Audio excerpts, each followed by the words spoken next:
నమస్కారం. ఈటీవీ 2 తీర్థయాత్ర కార్యక్రమానికి స్వాగతం. నదీ తీరాల వెంబడి మానవ నాగరికతలు వెలసిల్లాయి. ఎన్నో తీరాలు తీర్థాలై దేవేరులు ప్రతిష్ఠితమై మరెన్నో క్షేత్రాలై అలరారుతున్నాయి. నదుల సంగమ స్థలాల్లో ఏర్పడ్డ క్షేత్రాలు మహిమాన్విత తీర్థ స్థలాలై భక్త జనావళిని ఆకర్షిస్తున్నాయి. అటువంటి ప్రశస్త తీర్థక్షేత్రం సంగం. అభిషేక ప్రియుడైన ఆది భిక్షువు అవతరించిన అపురూప ఆలయం శ్రీ కామాక్షి సమేత సంగమేశ్వర స్వామి దేవస్థానం. నెల్లూరు జిల్లా సంగం పుణ్యక్షేత్రాన్ని నేటి తీర్థయాత్రలో వీక్షించి తరిద్దాం.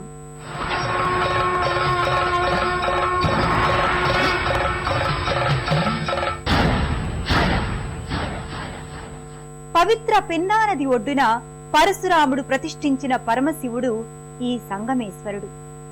చెంబుడు నీళ్లు పోసి శంభో శంకర అంటే చాలు చిదానంద భరితుడవుతాడు.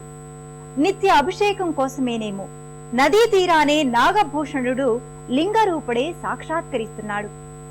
ఆహ్లాదభరిత ప్రకృతి అందాల చెంతనే నెలకొన్న సంగమేశ్వరుని కోవెల ఆవరణ అంతా ఎంతో శోభాయమానంగా వెలుగొందుతోంది. నదులు దేవతా స్వరూపాలు. నదీమ తల్లులను కొలుచుకోవటం జాతి సంప్రదాయం. ముఖ్యంగా నదీ సంగమ స్థలాలు మరింత పవిత్ర క్షేత్రాలుగా సంభావింపబడుతుంటాయి.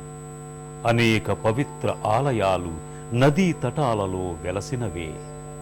నదీ తీరాలలో కొండలపై నిర్మితమైన ఆలయాలన్నింటికీ ఒక విశిష్టమైన చరిత్ర సొంతం. అలా పవిత్ర నదీ సంగమ స్థలంలో ప్రతిష్ఠితమై లింగాకారుడైన ఈశ్వరుడు సంగమేశ్వర స్వామిగా పూజలందుకుంటున్న పవిత్ర స్థలం నెల్లూరు పొట్టి శ్రీరాములు జిల్లాలో సంగం గ్రామంలో వెలసిన సంగమేశ్వర స్వామి దేవస్థానం.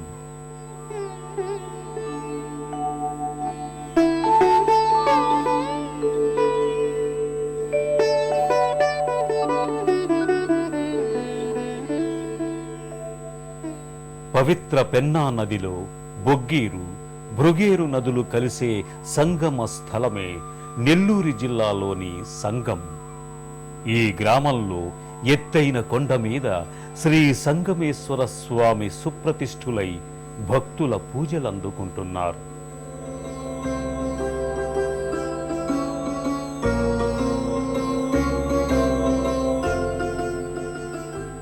శ్రీ కామాక్షీదేవి సమేత సంగమేశ్వర స్వామి దేవస్థానం నదీ వీచికల పవిత్ర వాయువులతో, విశాల వృక్ష సముదాయంతో, సుందర ప్రకృతి వాతావరణంలో భక్తులను అలరిస్తూ ఉంటుంది.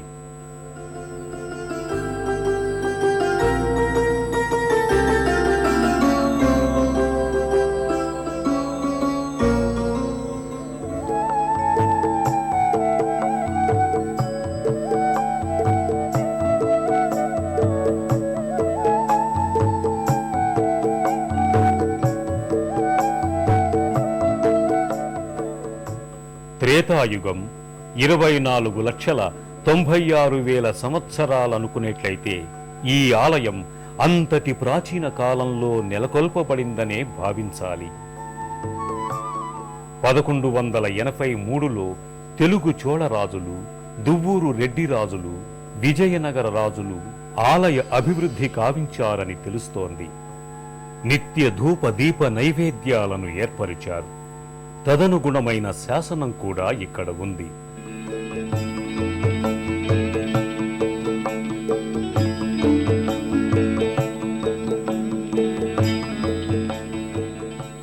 చుట్టూ ప్రాకారాలు, అలంకార మంటపాలు, యజ్ఞశాల, వాహనశాల, గాలిగోపురం, మొదటి అంతస్తు, రథం మొదలైనవి 1941-48 ప్రాంతాలలోనే ఏర్పరిచారు.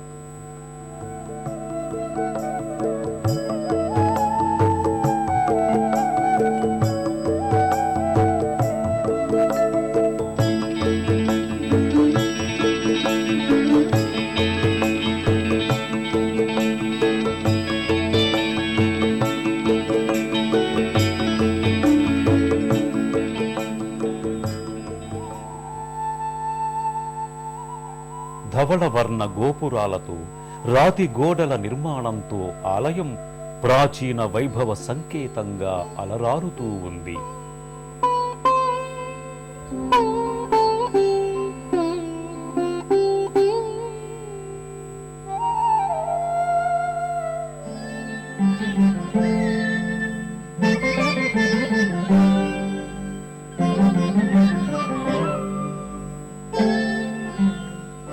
కొండల మధ్య రమణీయ దృశ్యంగా ఆలయం విశాల ప్రాంగణంతో కానవస్తుంది.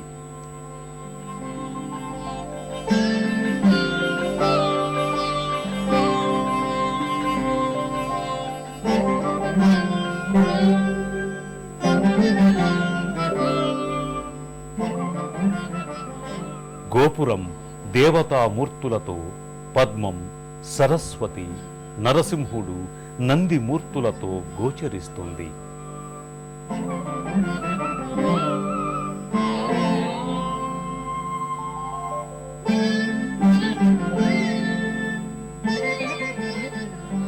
ఆలయం గోడల పైభాగాన ఇరువైపులా నంది మూర్తులతో, శృంగి భృంగి ద్వారపాలకులతో, శివుని అంకమున గణపతి, పార్వతీదేవి సమేతంగా కనిపిస్తారు.